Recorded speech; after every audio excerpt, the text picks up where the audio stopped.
on Iran over its nuclear program. In our Washington studio now is Marco Vicenzino, Director of the International Relations think tank, the Global Strategy Project. Thanks very much for your time. What do you make of these sanctions? They're not what many of the world powers had wanted, are they? It was very much watered down.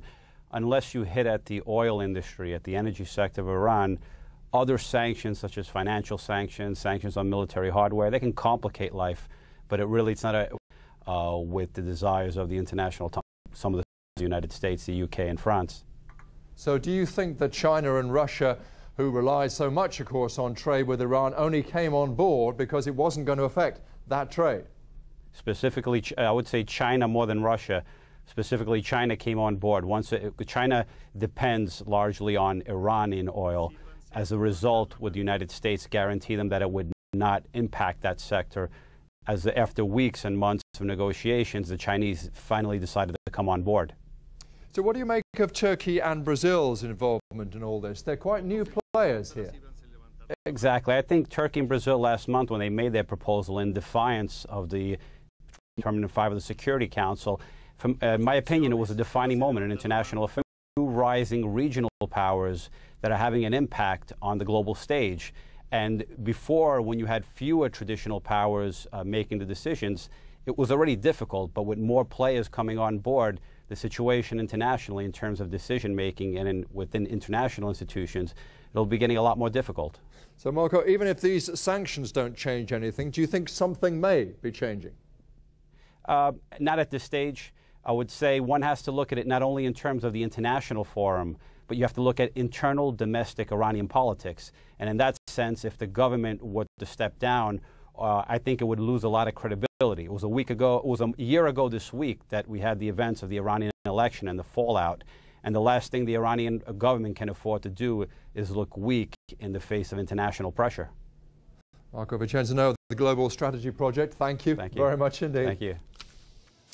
Well, India's financial capital, Mumbai, ranks among the 10 most expensive places in the world to buy a home. Land is scarce and much of the city's prime real estate is occupied by vast slums. There are plans to improve infrastructure and connectivity, but developing Mumbai may also mean running people out of their homes.